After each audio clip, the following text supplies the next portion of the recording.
Hi everybody! If you're new to Gettys, welcome aboard, and if you're a returning student, welcome back. I'm so happy to be sharing great books with you again, but I have to confess it's been really hard to do this first media moment for 2017 because I have so many books I want to tell you about that I found it hard to choose. However, I thought a good place to start would be to tell you about 4 of the many books I read this summer, so that's what I'm going to do. First, though, I'm going to give you a few seconds to grab a pencil and a piece of paper because I'm going to cover a lot of books today and you'll probably want to jot down some titles.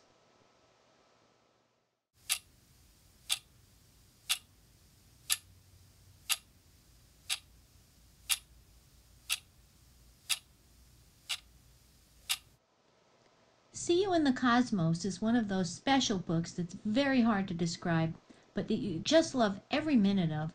Even though this book is not about action or adventure or tragedy, I couldn't put it down because I was so interested in the story of 11-year-old Alex, who wants to launch his golden iPod into space so that someone, somewhere out in the cosmos, will encounter it. Most of the book is a series of audio recordings that he makes to show other life forms what life on Earth is really like. Alex is one of the nicest characters I've ever met in a book, and unlike so many other books, he ends up surrounded by some of the coolest and kindest people you could ever hope to meet. His dad has long been dead, his mom has some pretty serious issues, and his big brother isn't around as much as he should be, but somehow Alex manages to go on an amazing road trip with his dog, Carl Sagan, named after the famous astronomer. I really loved this book because it's a people book. I wanted to meet all of the people in the book in real life, and I felt like I was totally caught up in the story. And it didn't hurt either that sometimes the book is flat out very funny. If you like to sink your teeth into a good story, then check out See You in the Cosmos. Alrighty, I could not do the first media moment without launching a brand new perfect pick for 2017. Escape from Mr. Lemoncello's library is so much fun. When the main character, Kyle, learns that the world's most famous game maker has designed his town's new library and is having an invitation-only lock-in on opening night, he's determined to be there. But the tricky part isn't getting into the library, it's getting out. Kyle and his friends are going to need all of their brain power because a lucky roll of the dice or draw of the cards is not going to be enough to win in Mr. Lemoncello's library. It reminds me of Charlie and the Chocolate Factory, except it's set in a library, not a candy factory. This is the perfect book for anyone who enjoys puzzles, puns, and challenges, and especially for those of you who enjoyed the potato chip puzzles or the puzzling world of Winston Breen. And I'll tell you more about those books later this year. Need is a new book by the author of the Testing trilogy. Oh my God, I could not put this book down. It was so different from any other book I've read. The basic premise of the book is that teenagers are joining a very hot networking site, and all I have to do is answer a question. What do you need? The answer could be anything. Could be a new phone, passes to a concert, or even a task of some kind. The Need site fulfills each request, often by trading rewards by getting other members of the site to do them. The main character, Kaylee Dunham, has a big need, however, a kidney for her dying brother. She decides to take the plunge and ask for one, even though she doesn't really think the site can help her.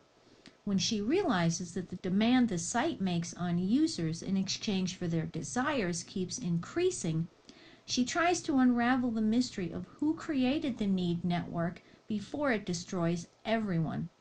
This is an absolutely heart-thumping, page-turning thriller that will keep you guessing and surprised all the way to the end. In case you can't figure it out, I highly recommend it. Watch the Sky is a haunting, tense novel about a young boy named Jory, whose stepfather, Caleb, is convinced that quote-unquote signs are everywhere. Not stop signs or billboards, but weird things like red leaves in the springtime, pages torn from a library book and left on the road, a cracked egg with 2 yolks, or a newspaper with some of the text whited out. Because of these so-called signs, Jory's life is pretty weird. The end is coming, and he and his family must be prepared. Even though this is not in any way, shape, or form a ghost story or a fantasy, it was totally creepy. Jory's stepfather keeps a very tight control over the family, and I could just feel the paranoia oozing from the pages of the book. When Caleb forces the family to start digging a mysterious tunnel in a canyon near their home, the tension really ramps up. Once again, I recommend a book like this if you're into people stories, books where you really get into the main character's mind and you get totally caught up in the struggle they're dealing with. I want to talk about the top 16 board for Friday, August 25th, which was the end of the first week we started checking out books. And it was no surprise to see Ghost, Drama, Sisters, and Smile once again dominating the top 4 spots, just like last year. As a matter of fact, there were many familiar titles here, such as The Raft, Wonder, House of Dark Shadows, and All the Lovely Bad Ones. Be sure to add these books to your reading list because they're all excellent and also happen to be perfect picks. But I was really excited to see some new titles which have never been on the board before. One of them, coming in at number 10, is My Life in Pink and Green, which is a very funny story about a girl named Lucy who tries to save her family's pharmacy business by turning it into a spa while also saving the environment at the same time. Another new arrival on the board was Anything But Typical, a book that I absolutely love. It's told from the point of view of a 12-year-old boy named Jason, who's an extremely talented creative writer, but who also happens to be autistic. In the book, people say that Jason is weird, but when you read the story, you realize what an amazing person he is on the inside. I highly recommend you give Anything But Typical a try. Are you seeing double? Diary of a Wimpy Kid, Double Down, was another new arrival on the board at number 13, and it's definitely another great entry in the Wimpy Kids series. The Guinness World Record Book 2017 came in at number 15. Guinness World Record books are always some of the most popular items in the library. In the 2017 edition, you can find out amazingly useful facts such as who built the largest toilet museum, what's more deadly, sharks or selfies, and which is bigger, the largest Easter egg or the tallest dinosaur. Finally, it was no surprise to me to see Babysitters Club number 1, Kristy's Great Idea, jumping on the board at number 16. We have 4 complete sets of the Babysitters Club books, and they were all checked out in an amazingly short amount of time, like in the first couple of days, which also explains why some of these last 5 book covers don't have library backgrounds. I couldn't take any pictures of them because I don't have any copies left in the library, which is a good problem to have. I'm proud of you guys. Now I want to get to the top 16 for this past Friday, September 1st. Believe it or not, you guys, well, mainly 6th and 7th graders, have already checked out 1,687 books and 62 magazines. Once again, it's totally no surprise to see Ghost, Drama, Sisters, and Smile in the top 4 places. However, a couple of the books experienced some major changes in 1 week. Girl Stolen moved up a phenomenal 9 places to finish in 5th. House of Dark Shadows dropped 9 places, going from the 7th position to number 16. Other books experienced some small changes. Wonder dropped 2 spots to number 7. It always warms my heart to see Wonder on the board because it tells me how special you guys are when you make a book like that such a popular read. Be sure to mark your calendars for the movie on November 17th. My Life in Pink and Green moved up 2. El Defo is down 3. Life as We Knew It is down 1, and Kristy's Great Idea is up 1. The Maze Runner made its first appearance for 2017, coming in at number 12. It was the GMS Book of the Year for 2016 and 2017, so it's no surprise to see it return. Now, I usually don't spend this much time on the top 16 board, but I was excited to see some new books showing up for the first time again this week. Coming in at number 11 is The Mailbox, a book that I always recommend to readers who want a really good people story. It's about a 12-year-old boy named Gabe who tries to hide his uncle's death so that he won't end up back in foster care. But what really makes this story compelling is the fact that Gabe begins to receive anonymous messages in the mailbox.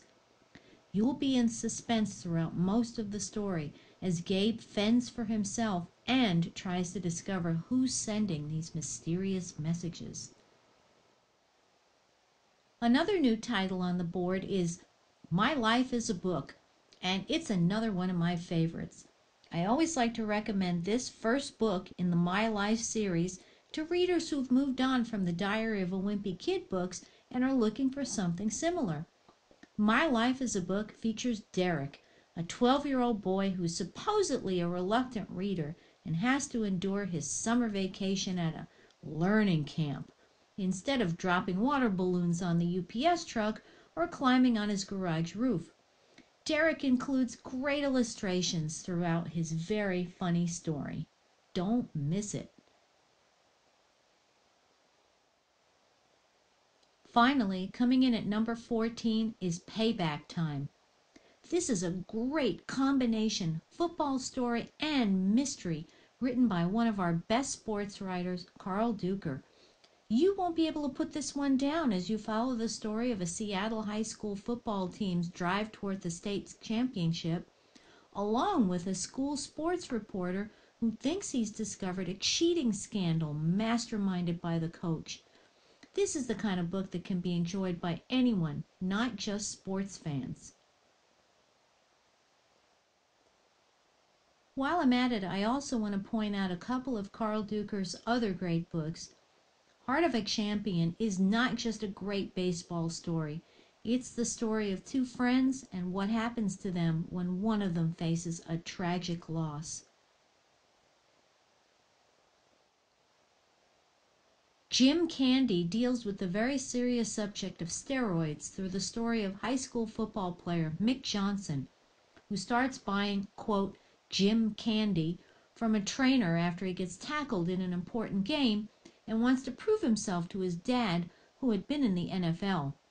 Again, you don't have to be a sports fan to be caught up in a compelling story like this one. Wow, it was terrific sharing great books with you again. Thanks so much for tuning in.